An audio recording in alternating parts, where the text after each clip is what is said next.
I just felt the need to conform to this standard of beauty. I started comparing myself so much to other people. I think the times I felt the most insecure was actually, and so when we were in Korea, I was like, why don't I look into masseter Botox? It was probably one of the decisions I regret the most. I was like crying reading that Reddit thread.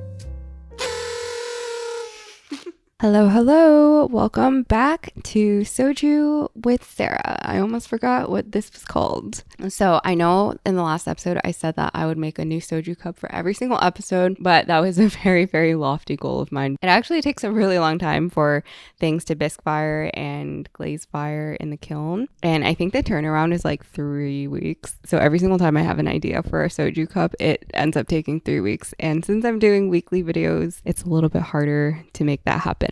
But welcome back to the pod. So for today's drink, I actually made strawberry yakult soju. And this is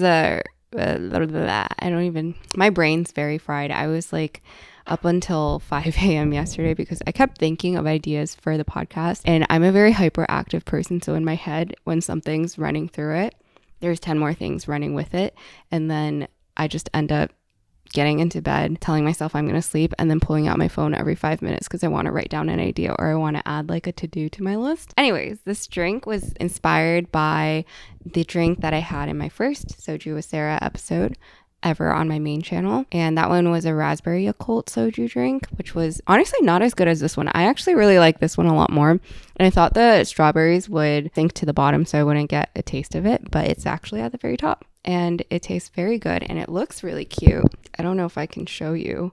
Anyways, today is a couple of days before my birthday, my 27th birthday, and that is so crazy for me to say because I don't feel 27, but I was originally going to do an episode called 7 lessons I learned in 27 years, but I wanted to make this video a little bit more fun because I feel like I tend to get into this routine of overthinking and like being so introspective about things that I don't really let myself have fun sometimes. So this episode is going to be a funner one. I wanted to make a video about getting older and uglier, and that's kind of clickbait because I really don't think getting older means that you're getting uglier at all, but I do think a lot of people worry about getting quote unquote uglier as you get older, so that's what we're going to talk about today. Also, I do want to share the 7 lessons because I did actually write down all the things I wanted to talk about for that other episode, and then I last minute decided I want to film this, but I do want to share that in a different episode. And I also want to start like a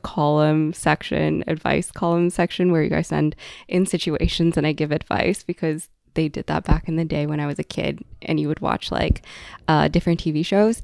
But tangent aside, my Gemini antics are just like rampant right now. Anyways, my birthday is coming up, and this year I decided not to do any sort of celebration. James keeps asking me if I want to have a party or if I want any gifts or anything that I want to do for my birthday, and I keep saying no to everything because I don't know, this is like the first year I've really, really wanted a very peaceful birthday for myself.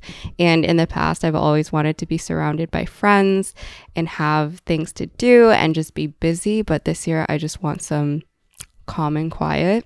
And I don't want to attribute that to aging because I do think it is also just where I am in life right now, where I feel really busy and constantly exhausted all the time. But yeah, this year I don't want to do anything, and I'm pretty happy with that. Like, I'm actually looking forward to just staying in and maybe ordering like takeout and maybe getting some baked goods from a nearby bakery. Not much planned on the agenda for the birthday. Anyways, for today's video, I wanted to talk about aging and getting older, embracing changes in my aesthetics, my experience with plastic surgery, and the superficial and the non-superficial. So let's get into it. So the reason I wanted to talk about this is because ever since I turned 23, I've noticed like gradual changes in the way that I look, and they've just gotten progressively more dramatic to me. I have this theory that people's quirks show more and more as you get older, and so that's why you'll see older people with really big ears or like a really big smile, and I think it's so cute and endearing when older people do have physical quirks like that. But it has also made me think about what my quirk is. Like, I'm so curious what that defining feature and characteristic is going to be when I'm older, and I have a hunch that it's going to be my chipmunk cheeks. I call it chipmunk cheeks because me and my mom call it that when we talk about my dad's cheeks, because he has very prominent chipmunk cheeks. I don't know how like this terminology came about, but it really just looks like he has really puffy cheeks stuffed with food all the time. But I think it makes him look very approachable and like a funny guy. And people really love my dad. So I think that is what is going to happen to me in a couple of years. So I'm counting the days before I look like a chipmunk. The first few years that I started noticing wrinkles and fine lines and sagging and things like that was when I was like 22, 23, maybe 24. But it was so scary to me because there's not really a open culture around aging as much as I would hope there is. But I was noticing things like wrinkles, smile lines, neck wrinkles. Well, actually, I've always had neck wrinkles actually, since a kid. If you look at old photos of me, I have crazy neck wrinkles from like age 5. But yeah, things start sagging where they shouldn't. And like I have some decently sized, medium-sized boobs, and they just keep migrating like 10 millimeters every single year. And it's scary because nowadays I feel really weird not wearing a bra because I just feel like my boobs sag a lot. TMI. But I also think I just didn't know that much about aging because growing up I wasn't taught a lot of preemptive stuff about aging, like good skincare and wearing SPF all the time. My mom was so blessed with great skin growing up. Like her skin is still flawless to this day. Like I cannot see a single pore on her face. But because of that, she really never taught me much about skincare because she just genetically had really great skin. I, on the other hand, had really bad skin. Like I had acne for so much of my life, and it was such a struggle because I never knew what to do with it. And I just tried some topical things from my primary care doctor, and it just never worked. I was on tretinoin for like a couple of months, and it just I purged so badly when I was on tretinoin. Besides the point, my mom would always just wash her face with water and then put on some moisturizer before bed. I don't even think she would moisturize in the mornings, and then she would just wake up with perfect skin, live her life with perfect skin, and she never had acne or anything like that. And I was the complete opposite. I think because of that, I really don't know how to tackle aging, or that's just something that I've had to like learn the last couple of years because there wasn't really much open discussion about what to do as your body gets older. But I think when I started noticing change in myself, it also coincided with me starting social media. And so it created this really unhealthy balance of, okay, I'm hyper fixating on things that I'm noticing about myself, but now I'm noticing it even more because I'm editing my own videos, seeing myself in my footage, and seeing myself more closely than I used to. For a certain period of time, I felt so uncomfortable filming on my phone, my camera, taking any photos without any makeup on, which is ironic because I never started wearing makeup until I was in freshman year of college. But I would put on so much makeup to start filming my videos, and I would always curl my hair too. I had this like video where I was teaching people how to curl their hairs with sponge rollers because I didn't want to apply heat to my hair. And so before every video that I filmed during the pandemic, I would just put my hair in sponge rollers and then let it sit for like an hour and then start filming a video. But personally, as a consumer of social media, it was also really unhealthy for me because I was being fed all this information about what skincare products to use, like the Korean beauty skincare stuff, and how to prevent aging, botox and plastic surgery and fillers and everything. And as someone who is also at the same time putting themselves online, I just felt the need to conform to this standard of beauty. And I think it was particularly hard actually after I moved to New York City and started doing lifestyle content, because the lifestyle scene in New York City is predominantly like really beautiful, young, honestly, sometimes really skinny girls who are online. Like, I think I'm pretty skinny too. I think genetically, I don't gain weight all around as much. I gain weight a lot in my stomach, but like not all around. And so a lot of people think I'm really, really skinny, but I do have like skinny fat, like the pudge. But anyways, when I first moved to New York City and I got invited to my first influencer events and parties with other influencers, all I could fixate on was the fact that everyone was so pretty and so skinny and so young. And so when I was 23, or actually when I moved back to New York City after the pandemic, I was 24 and I was just about to hit my quarter life crisis, which is, yeah, I remember that era of my life. But I was 24 and I felt like I was meeting people who were 21 to 23. And it felt weird being the oldest person in the room. Being around really pretty, really young girls made me feel the opposite way about myself that I had felt prior, which I think it took a long time for me to build up my confidence.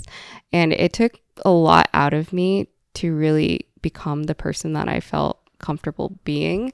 And so being around other people who are more pretty, more skinny, or not more pretty, but more conventionally pretty and more skinny and more successful and more talented, yada, yada, yada, made me feel a certain way about myself. And it made me feel like I wasn't worthy of different things. I think that was a very toxic time in my life.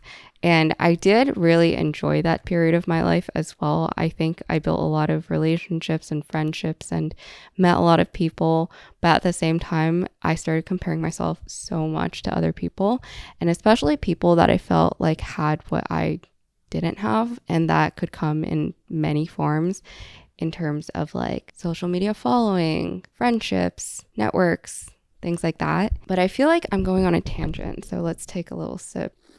Okay, so going more into that topic, I think the times I felt the most insecure was actually when I went to my first few influencer events, because I realized that people weren't as nice as I was expecting. Usually in New York City, when I go to parties and friends events and things like that, I tend to meet people who are really friendly, if that makes sense. Like they'll care about you, they'll ask where you're from, what you do.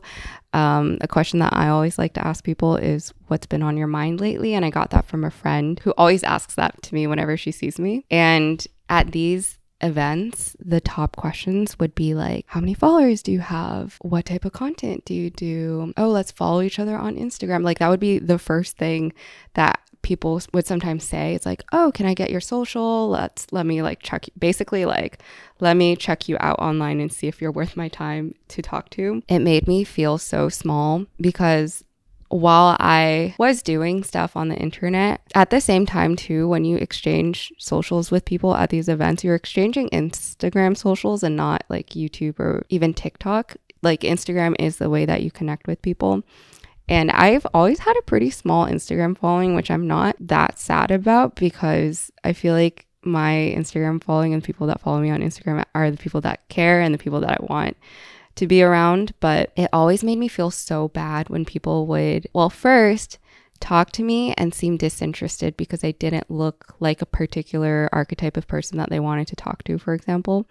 And then two, clearly not want to talk to me after they saw my Instagram following, which at the time when I was first starting off in New York City and getting my footing back in the city, for context, I was living in Maryland for the 1.5 years of the pandemic. And so I moved back in like 2021, I think. But when I first started doing lifestyle content, I had maybe like, I think 5,000 followers or 7,000 followers on Instagram. My YouTube following was a lot bigger. I hit 100K my first year back in the city, and that was one of my most proud moments for myself. But the crazy thing is people would make it so clear immediately after seeing your following how much they didn't want to talk to you. And if you've ever been in a conversation with people where they're talking to you, but all they're doing is just looking around left and right to find the next person to talk to, that would be my interaction with like at least 50% of the people I was meeting at influencer events. And so it made me feel so small. And I didn't want to make this video a rant on like influencer culture, but that's also why nowadays if I go to influencer events, I will try to bring someone, because I used to go to influencer events thinking that it was a place to network and meet other cool creators and things like that. But then I realized, no, everyone comes with someone they want to just talk to for the whole time. So nowadays, if I don't have a friend that wants to come with me to some place, I'll just drag James. Even if it's like a beauty fashion type event, he will be there with me. But maybe I'm divulging a little bit too much, but the types of influencers that I get nervous around the most are actually fashion and beauty influencers, mostly because they know where they stand. I feel like when I meet fashion and beauty influencers at these influencer events, they're always dressed really nice and they always look so good because they are there to show up. I think because they look good and they know they look good, if you don't look as good, they're hyper conscious of it and I'm hyper conscious of it. But I also notice they tend to come in posses a lot more, probably because they go to a lot more of these events and they know people that are also invited. That's not to say I'm always intimidated by fashion and beauty influencers. I actually have a lot of friends who are fashion and beauty influencers who are super nice, but definitely it gives me a lot of anxiety when I meet someone who's young and pretty and well-dressed and knows their place. I've also gotten the privilege of meeting some older content creators at these events too. And it's really refreshing talking to older people at content creator events because they generally are a little bit more receptive to like hearing about your story and what you do. And they're actually curious about your content beyond a surface level. This is not to say though that it's always the case with influencers at these events. I've actually made a lot of friends through influencer events, but events aside, I feel like as a social media creator and also just someone who puts their lifestyle online, maybe just like the lifestyle niche, I do think it welcomes a lot of criticism around aging and looking bad, like quote unquote bad, because when you're a lifestyle creator, I feel like the undertone is that you are the art that is being presented to people. Like your life is the art and you are the model and the face of your own personal brand and like what you show other people. And so it welcomes in a lot of criticism that I've noticed around creators getting bullied because people feel entitled to say things about the way that they look, whether it's when you gain weight or you age a little or you look different or you get plastic surgery done. I think I'm really grateful that I haven't been bullied online for the way that I look, but I'm also trying to remove myself from being affected by social media so much because it is unhealthy at the end of the day and it is something that can really affect even the way that you approach your own content. Like at certain periods in time, I've felt scared to post certain things because I'm worried about the way that people will perceive me or things that people will say about me. To be very candid, sometimes if I feel like I don't look good in a clip or like a segment in my video, I will refilm it just so I feel like people won't judge me on the internet, if that makes sense. Like if my hair looks sloppy or if my makeup isn't fully done and things like that. But that was kind of a detour and that was more about like social media and being a content creator. But I feel like there's a lot also just in real life and in social life. But I'm also at that age now where I feel like plastic surgery is not this broad concept of something that you can do, but it's actually a reality slash like option that people can consider nowadays. It's really interesting because when I was growing up, plastic surgery was so taboo. And I don't think celebrities were very open about work that they had gone done. I would be at the grocery store with my mom as a kid and I would always pick up those magazines like Us Weekly and just read it as my mom was shopping. And then I'd drop the magazine back on the rack as my mom was checking out. But I remember plastic surgery would be constantly in these magazines in columns where people would be speculating what someone had gone done.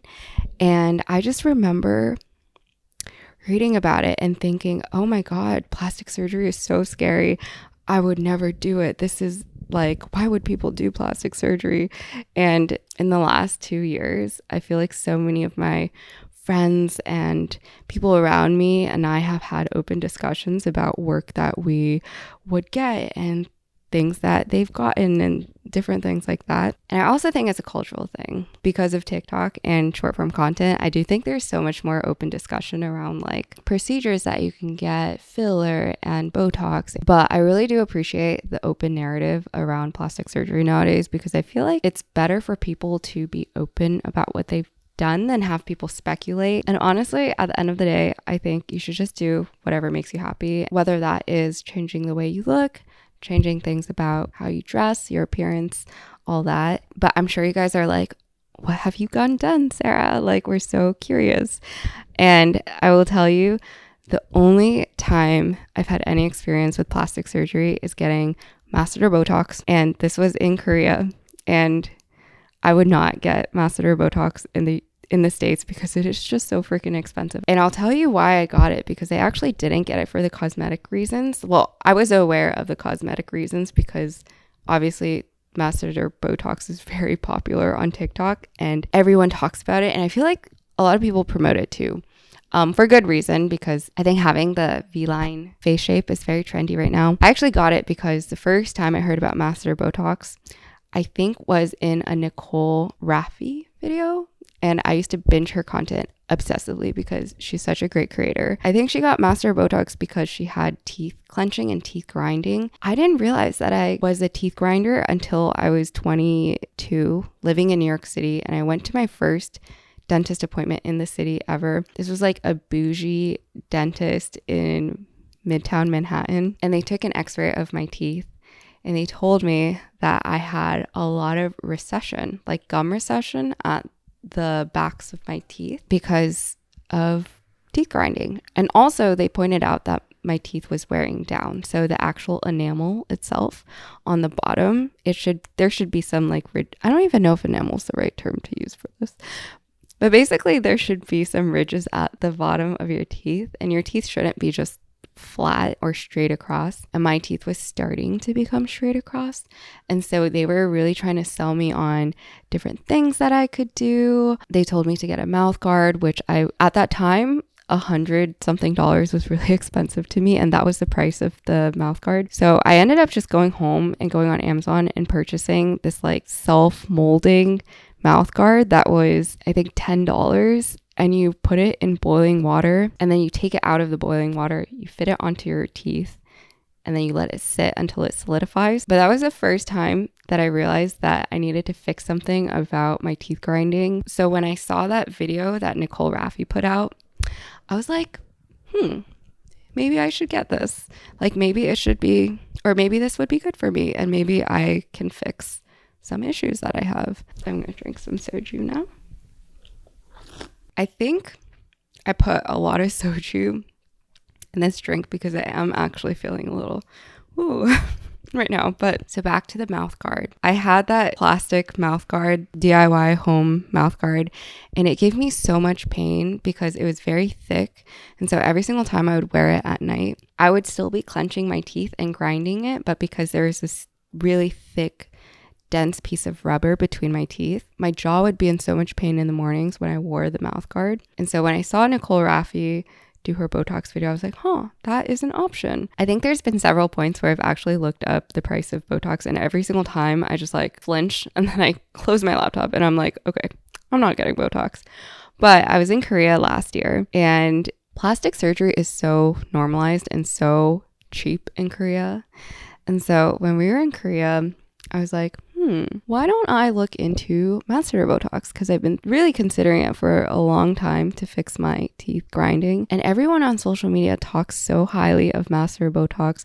I've seen so many girls and their before and afters, and I'm like, dang, everyone looks so freaking good. So the first week that we were in Korea, I found this place that did facials. I did get a facial, which I did post a glow up video. I just didn't talk about my masseter Botox in that video because I didn't think it would change my face that much. I naturally have a very long face.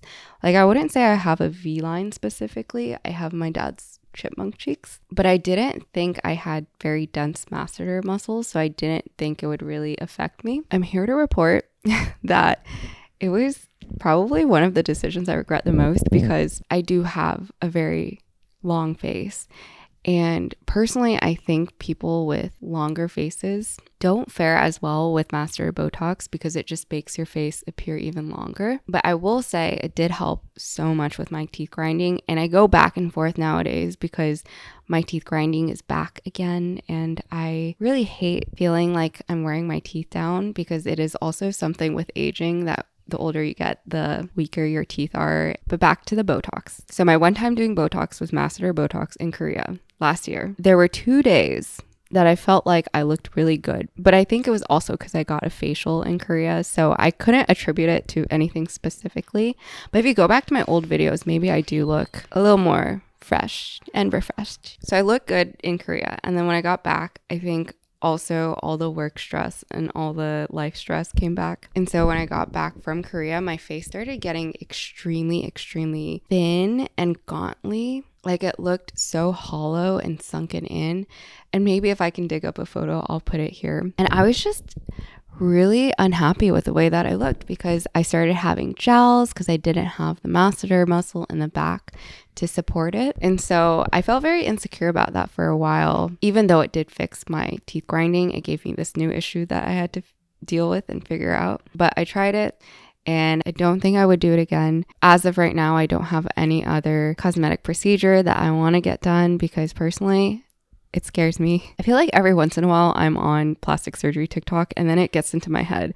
But then every single time I take myself out of it because I just don't want to mess with my face much more. But that's not to say that I'm against plastic surgery or anything cosmetic at all. Life is so short and you should just do what makes you happy. Like if you want to change something, just do it. I feel like there's so many small things that bother me about myself. And if I ever want to change it, maybe I will. Maybe when I'm 50 and I have a sugar daddy, I will get a whole facelift. And that sugar daddy is going to be James. Right now, he's a splendid daddy, but he will be a sugar daddy eventually. But that's all to say, I really do appreciate the more open narrative and discussion around plastic surgery nowadays. I think it's great that there's more information about things that you can do, and there's more research and just awareness. Intermission time. So if you guys watched my last episode, you'll know that every video I'm aiming to do an intermission where we try a little snack or food that we haven't had before. And last episode, we tried something from the Japanese mart and I picked something else up along the way. This has been in the fridge for a while now. And James keeps asking about it because I know he wants to try it. But I keep saving this for this episode because it is kind of a cake. It's like a crepe cream wrap. And I also got some candles in celebration of the birthday. And fun fact, I'm filming this intermission a couple of days later. And today is actually my birthday.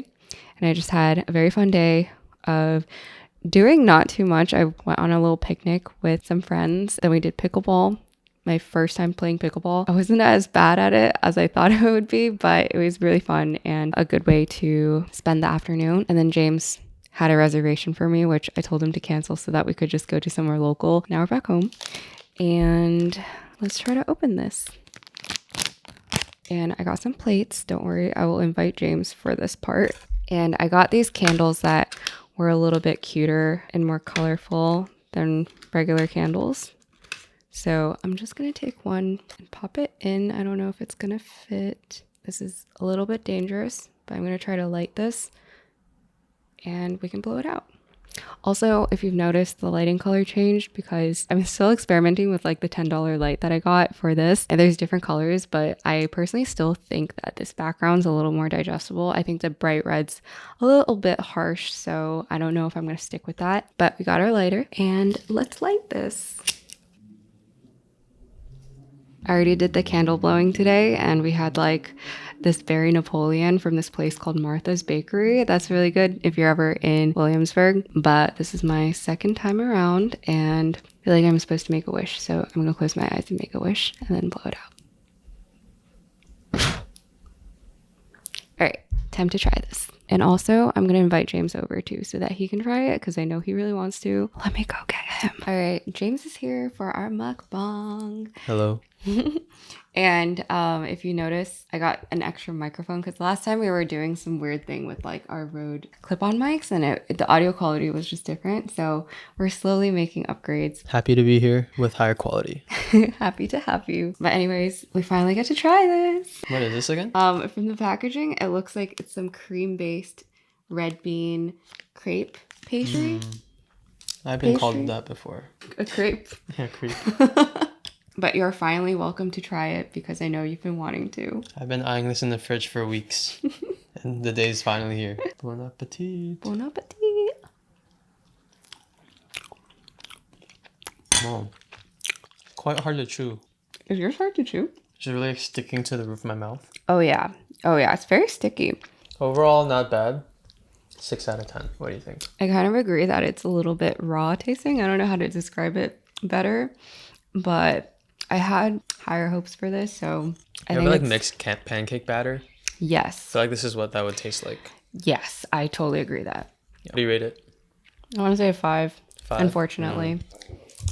For those of you guys watching, you can't see all the clutter around us, but we literally have the mic setup on the right side curling around the coffee table, and then my laptop connected to the mic setup on the left, and then a soju bottle and a calpico.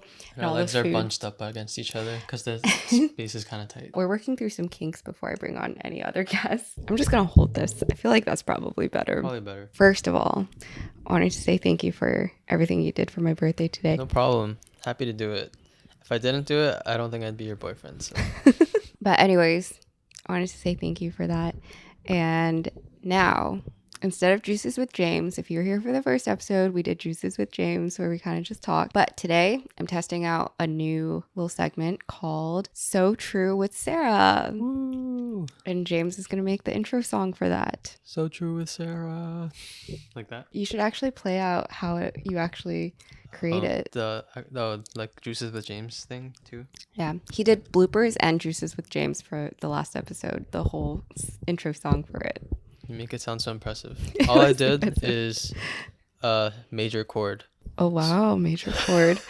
It's major. It's like so true with Sarah, so true with Sarah, so true with Sarah, so true with Sarah, and then she just puts them all over each other, and it sounds like so true, so true, so true, so true with Sarah. But I have all these random ideas, and one of them is So True with Sarah. So we each prepared a little bit of homework. So we have 3 facts that we looked up relating to the topic of this video, and we're gonna play a little true or false, and whoever. Wait, it's true and false?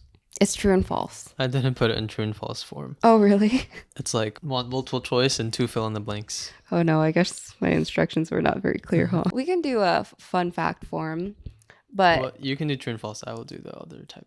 Yes. When okay. you take tests in school, they give you different types of questions as well in different sections. So why don't we do that? Okay, yes. More variety. Also, before we start the actual questions, the little segment we're going to have here is actually going to be using shots. So here is Calpico. We also got these little shot glasses from a creator event a couple of weeks ago that our friend Ben organized. And these are the smallest, tiniest, cutest little glasses. We also have soju. Ironically, I didn't realize people don't know what soju tastes like, but soju tastes like water. Like watery vodka or something? Like really watered down vodka for anyone who hasn't had soju before. I hope this podcast popularizes soju. This blasphemous. You popularizing soju? Gonna be a chart where it's like the marker is like Soju with Sarah launches, and then the sales just go up and up for Soju with Sarah, or soju, I mean, in general. I think at that point I deserve commission on every soju bottle that is sold. Oh, from like Genro or something. But anyways, I thought it'd be nice if we did little shots with Calpico instead of just straight soju shots, unless you want to do straight soju shots. Let's be civilized. Okay, Calpico. Let's do some shots. Also, since we each have 3 questions, that means the upper bracket of how many shots we're going to take is 6 and the lower bracket is 0. Now I'm gonna chase this with... You mean mix? I never know the difference between chaser and mixer, but chaser is juice on the side. Me to you in the relationship. Oh. Chaser. Chaser is when you have the juice on the side, and then mixer is when you actually mix the juice into the drink. It sounds so dumb that I don't know that, but it took me a moment to like process that. But you know, it was really cute. We have a friend from college, Christine, when you reposted my Soju with Sarah announcement, and you were like, oh, I have a segment on there. I was like, oh, it's called Juices with James. And then Christine was like, that's cute because I'm the alcohol and you're the chaser. Oh, alcohol plus that chaser. is cute. I didn't know that. But anyways, here is your shot. Okay, I actually need to pull up my questions first. Unprofessional. I am a guest and I will not stand for this. Nothing that was on my rider was provided to me. I asked for a new cat. I asked for pajamas. Pajamas? So I could be comfortable. None of it happened. My people never heard of this. My people never heard from your people, so... My people never even reached out to your people. How the F did I get here? The premise of this segment is that I will be asking James 3 questions. If he gets it right, then I have to drink a shot. If he gets it wrong, then he has to drink a shot. And then he has prepared 3 questions that he will ask me that are infinitely more difficult that I will most likely have to drink shots for. So let's begin. So the first question for you is true or false? Gray hair needs SPF protection. Gray hair needs SPF protection. Mm-hmm. I know, big words. Wait, does normal hair need SPF protection? Because no one ever puts sunscreen in hair, right? I mean, I feel don't like know. if you're saying it so specifically, it has to be true. So my answer is true. Moment of truth. It is true. So you have to drink? Yes, so I have to drink. Cheers. Cheers. Good? I think mine was like really not mixed very well.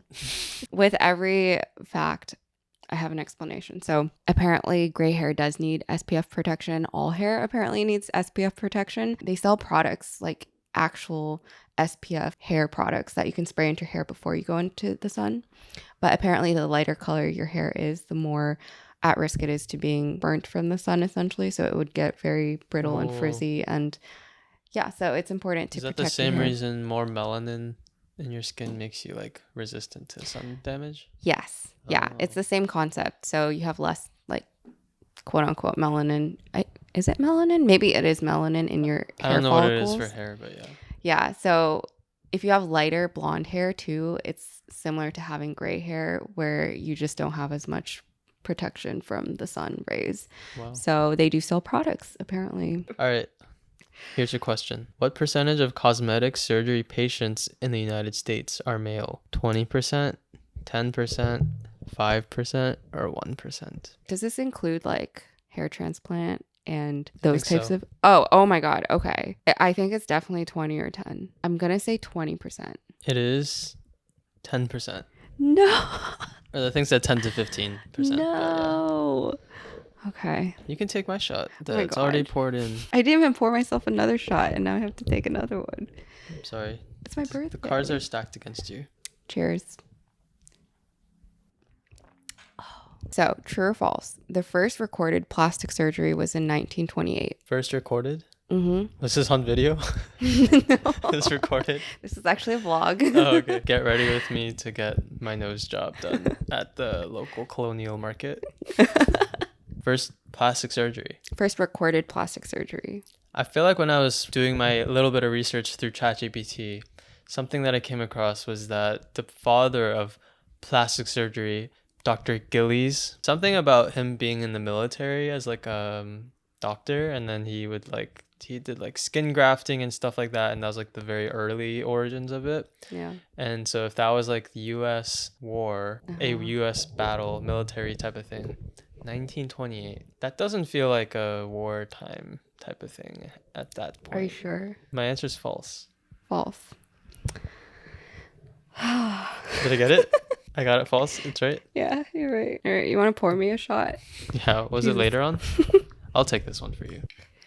Woo! All right, here's the explanation. Apparently, the first recorded plastic surgery was actually in 600 BC. What? Yeah. Are you kidding me? And here's the context. So a surgeon named Shushruta performed the first recorded plastic surgery in India.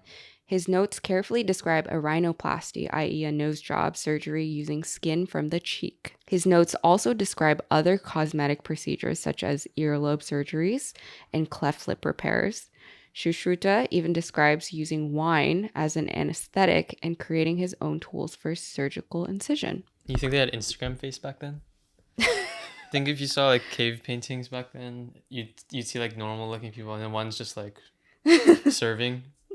I think 600 BC is after cavemen. 600 BC. Right? My history comes from biblical knowledge because that's what I grew up in. So. And The Simpsons? The Simpsons. Wait, sorry. What is that show where it was like cave?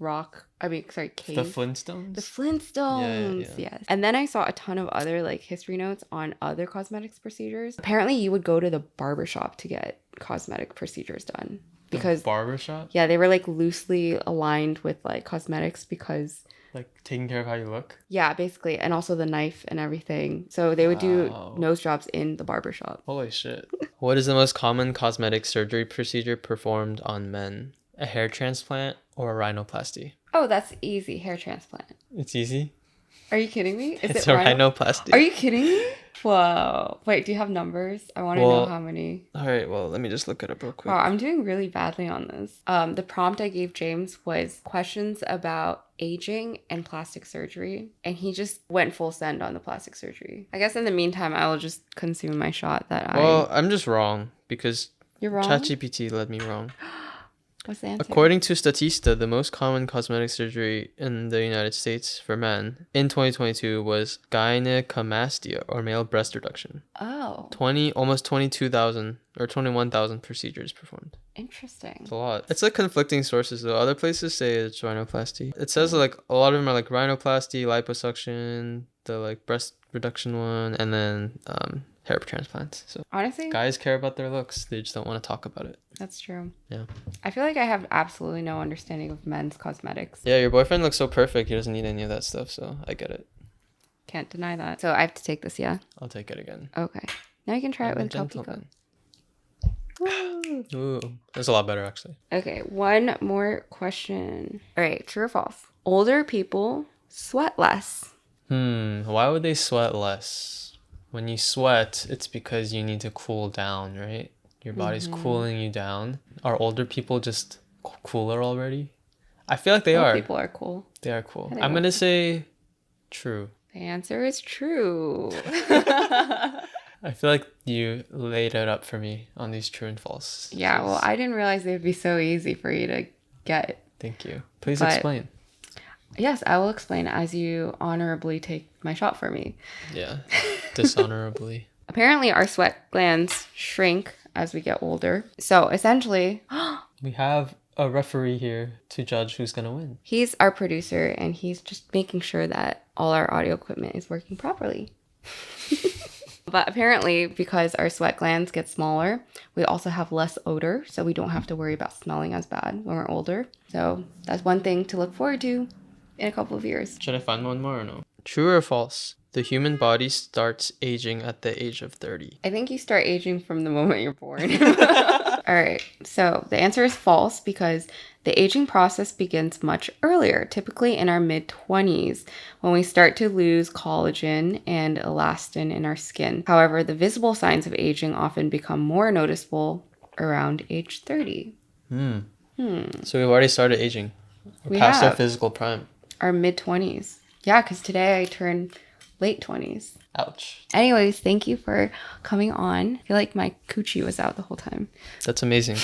Anyways, thank you for coming on to this new segment, So True with Sarah on Soju with Sarah. I believe you won today, so in honor of that, you get to take home this Calpico. Thank you so much. I'm so excited to accept this award. You're welcome. And I think the real winner here today is the audience because they got to listen to a riveting segment about aging. Yes. Yes. Yes, you're welcome. That's so true. So true with Sarah. With Sarah. And scene. All right. Thank you for coming on. Thanks, everyone. See you next time. Bye. Aging doesn't always have to be bad, and I'm trying to figure out what the best way to age gracefully is. So here's the things that I've come to see more clearly. So the first is I really realized in the last year how important it is to stay healthy, be on a good diet, exercise and all that to actually maintain your youth and the way that even just the way you feel about yourself, because I feel a lot more positive about myself this year because I've been exercising a little bit more consistently and eating a little bit more healthily.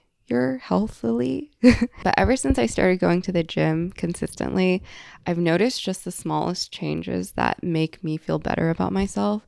And that's everything from my skin complexion. I used to have very dull skin. I don't think I really understood the concept of dull skin until I hit my mid-20s and I was like not sleeping enough and not exercising and all that. But I think when I started exercising more consistently, I noticed that my skin looked better and I noticed that my body looked better and I noticed I had more energy and that the energy kind of translated in my face too. And there's this thing that my mom says all the time in Chinese about how beautiful people just have a glimmer in their eyes.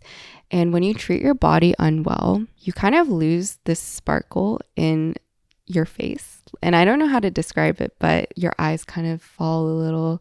Your gaze also falls a little, your skin just feels weathered, and you as a person, I think, can also come off more weathered if you don't treat yourself well. And so that's been like the biggest lesson for me in adulthood as I try to navigate aging and trying to age gracefully, is to learn all the small habits that I didn't have before as a kid to treat my body better and treat myself better so that I look better from a superficial standpoint, but also from an internal standpoint about how I feel about my own body and my own self. But the other thing that I've learned in my 20s is you should always surround yourself with people that make you feel more beautiful, and that will make you more beautiful as a person when you feel better about yourself. I feel like I have a lot of hype women around me now in terms of my friends being just my hype women. I really never appreciated it as a kid growing up because you don't really need people to hype you up as a kid. But now I feel like as we're like navigating getting older and different changes and different milestones being met as adults, you want to surround yourself with people that will make you feel proud of your accomplishments and make you feel beautiful and hype you up when you're looking nice and dressed up and going out into town. And I think I'm really grateful that I do have people like that in my life right now.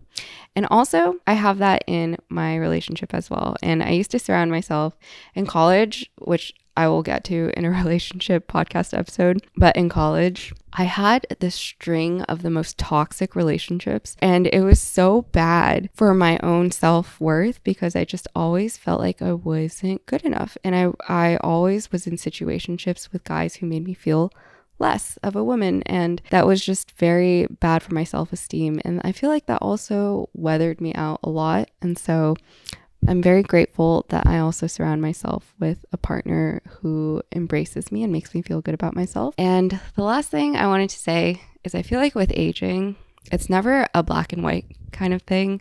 Like I always feel like there's a devil and an angel on my shoulders, and the devil is usually just social media feeding me information about aging and how I should feel about getting older. But on the angel side, I think there's a sense that aging is a really, really great thing. So I forgot how I stumbled on this Reddit thread, but I did come across this Reddit thread about older people. And I think it was an Ask Reddit thread. And the question was, people who are in longer term relationships, how do you see your partner or your spouse now that they're many years older and they also look older and they've aged? It made me want to cry because so many of the responses were men and women in their 50s, 60s, saying that even though there's more wrinkles and things are sagging and things are different now, when they look at their partners, they see the same person. Like they see the same 20-year-old, 30-year-old that they fell in love with, and that the whole essence of themselves is like captured in the person that they are. Nothing feels different. If anything, their adoration and affection and admiration for the way that their partner looks just comes in a more adoring, sentimental way. I was like crying reading that Reddit thread. I think anything with older people makes me want to cry sometimes. There's so much fear and like worry about getting older when there's so much beauty also in being able to get older.